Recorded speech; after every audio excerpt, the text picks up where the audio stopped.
on the second negative constructive, and I want to start with saying raising the minimum wage may sound flawless on paper, and it is a phrase that is catchy and is easy to get behind.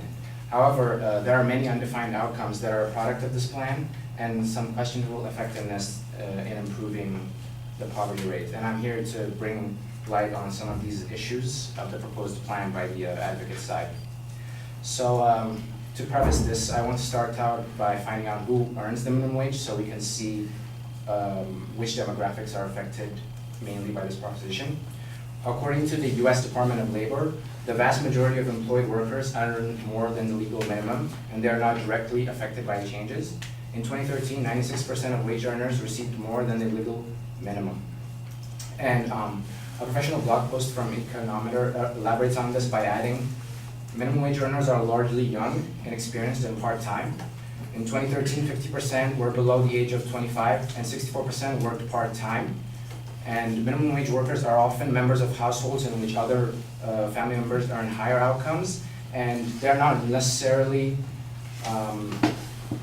exclusive to low-income households. They're all distributed fairly between every type of household.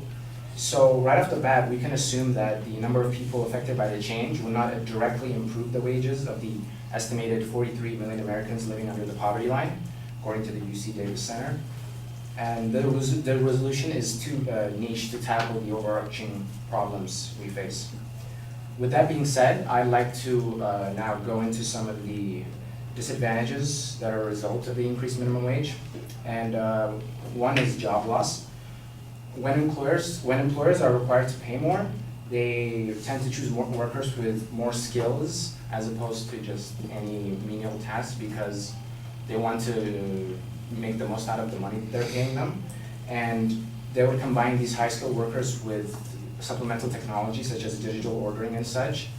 And this will result in low-skilled workers losing their jobs.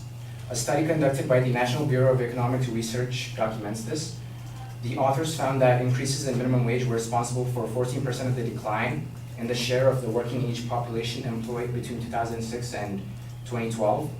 Minimum wage increases significantly reduce the probability of low-skilled workers reaching the middle class.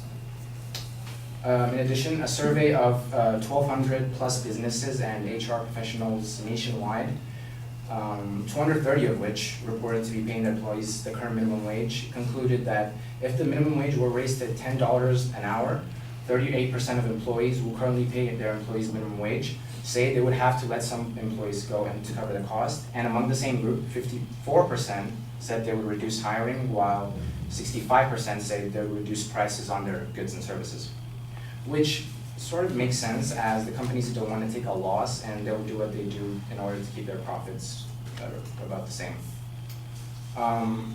So speaking of which, automation is my second point in the disadvantages section. Automation essentially means replacing menial, basic, repetitive work done by humans with robots created for that specific purpose.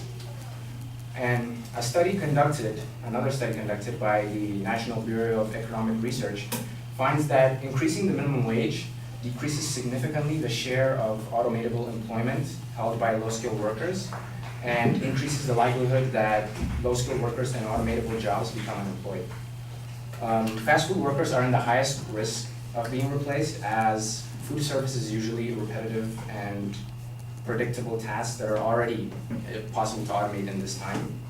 A recent McKinsey analysis of 800 occupations found that accommodation in food service to contain the highest percentage of tasks, that is 73%, that could be completed using current technology. And we are already seeing this effect in multiple establishments around the country. The LA Times reports that places like Wendy's are already adding machines to 1,000 restaurants, or about 50% of its stores. Panera Bread has said that it plans to add touchscreen kiosks to all its restaurants within a few years. And McDonald's also aims to roll out kiosks where diners can customize their burgers at all, completely at all US locations. And even one cafe in San Francisco serves coffee brewed up by a robotic barista, which is kind of cool. Last disadvantage I wanted to touch on was the rise in prices. Raising the minimum wage will lead to heavier costs for the employer, obviously, and which in turn would lead to employers offsetting the cost somehow to save some of the money. A 2015 Purdue University study found that raising the wage of fast food restaurant employees to $15 or $22 an hour would result in a price increase of 4.3% and 25% respectively. Or, in another way, it could result in a reduction of product size by 12% and 70% respectively.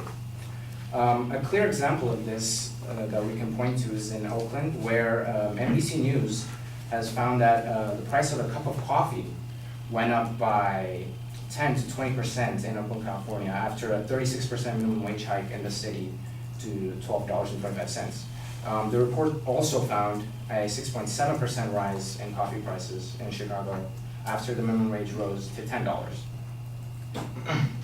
So, in summary, the issue of poverty isn't resolved by just simple, one-line cash solutions like raising the minimum wage. There will always be multiple factors to consider, such as number of family members, job availability, area residence, and so on. And blanket propositions only serve to just put a Band-Aid on the problem, and they tend to create new problems for us to deal with more. Thank you.